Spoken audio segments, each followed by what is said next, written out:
আসসালামু আলাইকুম। Pay scale নিয়ে সবাই আপডেট চাচ্ছেন। পে স্কেলের সম্ভাব্য ভবিষ্যৎ কী হতে পারে সেটি সবাই জানতে চাচ্ছেন। তো আপডেট জানাতে পারলে আমাদেরও ভালো লাগে। কিন্তু একটা ব্যাপার খেয়াল করুন, সবসময় কিন্তু আপডেট থাকে না। কিছু কিছু সময় আমাদের পদক্ষেপ আপনাদের মাঝে জানাতে হয়। তো আমরা যতটুকু জানতে পারছি তাতে করে পে স্কেল হয়তোবা কয়েকটা ধাপে কার্যকর হতে পারে। তো এটা এখনও নিশ্চিত নয়, তবে আমরা এতটুকুই জানতে পেরেছি। শুরুর দিকে আমার এই তথ্যটা একটু অবিশ্বাসযোগ্য মনে হয়েছিল। পরের সময় যত গিয়েছে, যত তথ্য পেয়েছি, তাতে তেমনটাই মনে হয়েছে। পে স্কেল হয়তোবা ধাপে ধাপে কার্যকর হতে পারে। তো এখনও কোনো কিছুই চূড়ান্ত নয়। অর্থ উপদেষ্টা উনি দেশে আসবেন, পে কমিশন তারা চূড়ান্ত রিপোর্ট সাবমিট করবেন।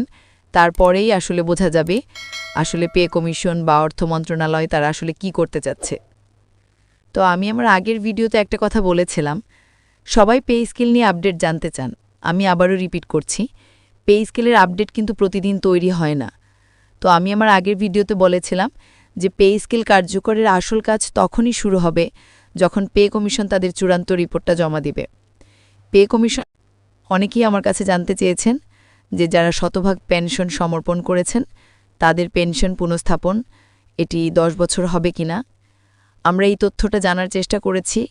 এই তথ্য এর আগেও আমি আপনাদের এই তথ্যটা দিয়েছিলাম, যদিও সেই ভিডিওটা আমার চ্যানেলে নেই। তো পেনশনারদের জন্য আমি আবার সেই কথাটাই রিপিট করছি। তো এটা মোটামুটি একটু নিশ্চিতভাবেই বলা যায় যে যখন পে স্কেলটা কার্যকর করা হবে তখন শতভাগ পেনশন পুনঃস্থাপন সেটি 15 বছর থেকে 10 বছরটা কার্যকর হবে। এটি একদম নিশ্চিত। এর বাইরে আসলে কোনো তথ্য নেই, কোনো আপডেট নেই। আপনারা নিশ্চিত থাকুন 15 বছর থেকে 10 বছর কার্যকর হবে। এখন অনেকেই বলেছেন যাদের অলরেডি 12-13 বছর হয়ে গিয়েছে তারা কি এই যে 3 বছর, এই 3 বছরের এরিয়ার পাবে কিনা। এটি একটা ভ্যালিড প্রশ্ন ছিল। তো যেহেতু এখনও কোনো পলিসি আসেনি, সেহেতু এই বিষয়ে বলাটা কারো পক্ষে সম্ভব নয়। যখন পলিসি আসবে তখন নিশ্চিত এই ব্যাপারগুলো মাথায় রেখেই পলিসিটা মেক করা হবে। তো আবার আরেকটা ব্যাপার, যে যারা বর্তমানে পেনশন সুবিধা ভোগ করছেন তাদের জন্য কতটুকু সুযোগ সুবিধা বাড়তে পারে। তো আমি বরাবরই বলেছি যে আমাদের পে স্কেলের ট্রেন্ড সেটা হলো 65 বছরের নিচ পর্যন্ত 40% এবং 65 বছরের ওপর পর্যন্ত 50%। হয়তোবা আমাদের আপকামিং যে পে স্কেল আছে সেটি যখনই কার্যকর হোক সেটিতেও হয়তোবা এই ধারাটা বহাল থাকবে। তো আপনারা নিশ্চিত থাকুন, এতটুকুই হচ্ছে। হয়তোবা এর চেয়ে বেশি হওয়ার সম্ভাবনা খুবই কম। যেখানে মাননীয় সচিব 70 জন সচিবের সাথে বৈঠক করা হয়েছে, তারা প্রত্যেকেই অত্যাধিক বেতন ভাতা বাড়ানোর বিরোধিতা করেছেন আমাদের বর্তমান অর্থনৈতিক অবস্থা বিবেচনায়। এমন তথ্যই জানা যায় আর কি সব জায়গায়।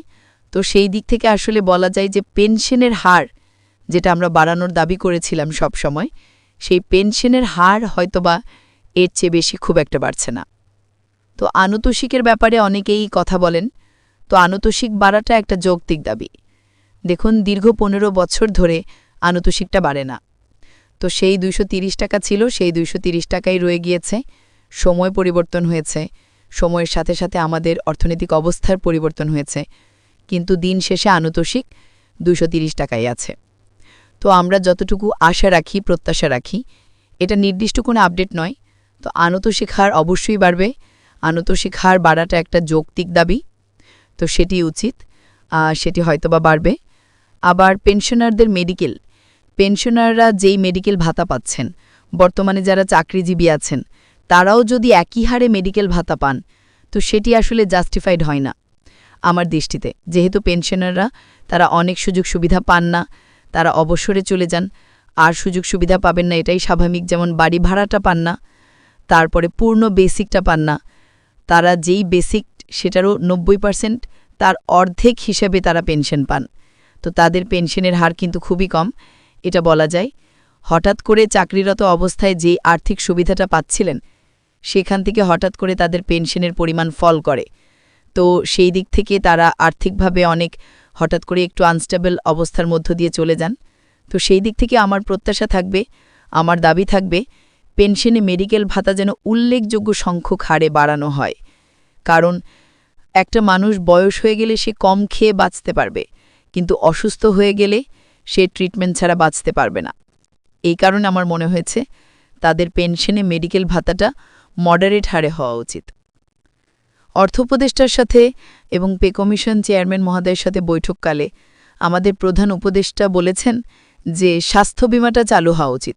বিশ্বের প্রায় প্রত্যেকটা উন্নত দেশেই স্বাস্থ্য বিমা ব্যবস্থা চালু আছে, কেননা একটা দেশে একটা মানুষ যখন অসুস্থ হন, গুরুতর অসুস্থ হয়ে যান, তখন দেখা যায় তার মেডিকেল পারপাসে তার জীবনের অর্জিত সকল সম্পদ শেষ হয়ে যায়, এমনকি তার স্থাবর অস্থাবর অনেক সম্পত্তি বেহাত হয়ে যায় বা বিক্রি করে দিতে হয়। একটা মানুষ একটা দুরারোগ্য ব্যাধিতে আক্রান্ত হলে পথে বসে যায়।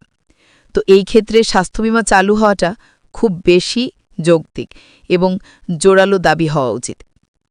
এর সাথে সাথে যে সরকারি এবং প্রাইভেট হসপিটাল যেখানে আছে, সিনিয়র সিটিজেন যারা আছেন, তাদের জন্য একটা কার্ডের ব্যবস্থা করা উচিত, যেখানে তারা সেই কার্ডটা শো করলে একটা ডিসকাউন্ট প্রাপ্ত হবেন এবং সেই ডিসকাউন্টের অংশ কিছুটা সরকারের এবং কিছুটা সেই হসপিটাল কর্তৃপক্ষ বহন করা উচিত। সামাজিক উন্নয়ন নীতিমালার অংশ হিসেবেই এটি বাস্তবায়ন করা উচিত। কারণ যারা বয়স্ক আছেন, সিনিয়র সিটিজেন যারা আছেন, তাদের যদি সামাজিক নিরাপত্তা নিশ্চিত না করা যায়, তাহলে সমাজে কখনোই স্টেবল কন্ডিশন বিরাজ করবে না। কারণ প্রত্যেকটা মানুষ যখন কর্মক্ষম থাকে, তাদের মাথায় একটা চিন্তাই থাকে, সেটি হলো আমরা বয়স্ক হয়ে যাওয়ার পরে, রিটায়ারমেন্টে চলে যাওয়ার পরে আমাদের কে দেখবে। তো বন্ধুরা, এই ছিল আমার আজকের ভিডিও। আমি আজকের ভিডিওতে আমার বন্ধুদের জন্য কোনো আপডেট দেইনি, বরঞ্চ আপডেটের পরিবর্তে আপনাদেরকে কিছু আমার অবজারভেশন, আমার কিছু প্রত্যাশা এবং পুরাতন যে আপডেটগুলো ছিল যেটা এখন পর্যন্ত চলমান আছে আপনাদের প্রশ্নের প্রেক্ষিতে, সেটা জানানোর চেষ্টা করেছি। তো সবাই ভালো থাকবেন, সবার জন্য শুভকামনা। আসসালামু আলাইকুম।